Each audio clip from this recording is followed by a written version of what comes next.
ചോദിച്ചുകൊണ്ടിരിക്കുന്നുണ്ട്. ഏറ്റവും ഒടുവിലെ ക്വസ്റ്റ്യൻ ആയിട്ട് നിങ്ങൾ കൂടെ ദിലീപേട്ട ഇപ്പൊ മലയാളത്തില് ഒരേപോലെ ചിരിപ്പിക്കുകയും ചിന്തിപ്പിക്കുകയും ചെയ്യുന്ന ഒരു കലാകാരനായിരുന്നു ശ്രീനിവാസൻ സാർ. അദ്ദേഹം ചെയ്തു വെച്ചിരിക്കുന്ന സിനിമകൾക്ക് വേറൊരു മറ്റൊരു കമ്പയർ ചെയ്യാൻ പോലും പറ്റത്തില്ല. അതേപോലെ ആണ് അദ്ദേഹത്തെ ലെജൻഡാണ്. ഇന്നും റെഫർ ചെയ്യുന്ന സിനിമകളിലെ സ്ക്രിപ്റ്റ് നമ്മൾ അദ്ദേഹത്തിന്റെ സ്ക്രിപ്റ്റുകളാണ് നമ്മൾ റെഫർ ചെയ്യുന്നത്.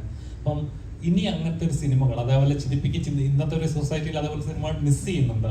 അദ്ദേഹത്തിനെ കുറിച്ച് ഒരു ഓർമ്മ എന്തെങ്കിലും പറയാൻ പറ്റുമോ സാർ?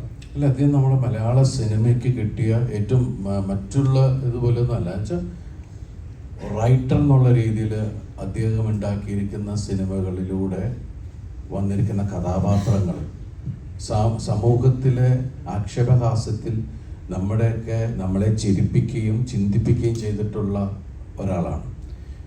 ജെന്യുവിനായിട്ടുള്ള ഒരാൾ, മനുഷ്യസ്നേഹി, പിന്നെ നല്ല ചങ്കൂറ്റ ഒരാൾ, പിന്നെന്താ പറയുക, അത്രയും ഡിഫറെൻ്റ് ആയിട്ടുള്ള സിനിമകൾ, നല്ല കലാസ്വാദകൻ, presence of mind, humour sense. അത് എനിക്കറിയില്ല ഇനി അങ്ങനെ ഒരു അവതാരം ഉണ്ടാവുമോ എന്നൊന്നും അറിയില്ല. പക്ഷേ ഞാൻ വളരെ ഭാഗ്യവാനാണ് ആ കാര്യത്തിൽ. ഞാൻ അസിസ്റ്റന്റ് ഡയറക്ടറായി തുടങ്ങിയ ആ സമയം മുതലുള്ളൊരു അടുപ്പമുണ്ട്. അദ്ദേഹം എല്ലാ തരത്തിലുള്ള സിനിമകളെയും ഉൾക്കൊണ്ടിട്ടുള്ള ഒരാളാണ്.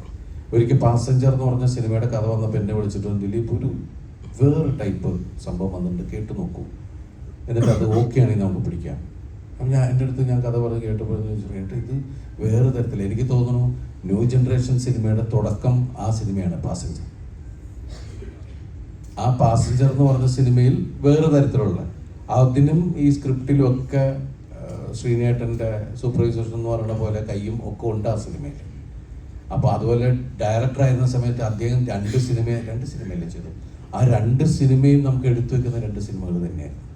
ഇപ്പം എല്ലാ സ്ഥലത്തും ശ്രീനിവാസൻ ഒരു എന്താ പറയുക, ഒരു മറക്കാൻ പറ്റാത്ത ലെജൻഡ്, നമുക്ക് അഭിമാനിക്കാവുന്ന, എടുത്തു പറയുന്ന, നമ്മളോട് നെഞ്ചോട് ചേർന്ന് നിൽക്കുന്ന ഒരാളാണ് ശ്രീനേട്ടൻ.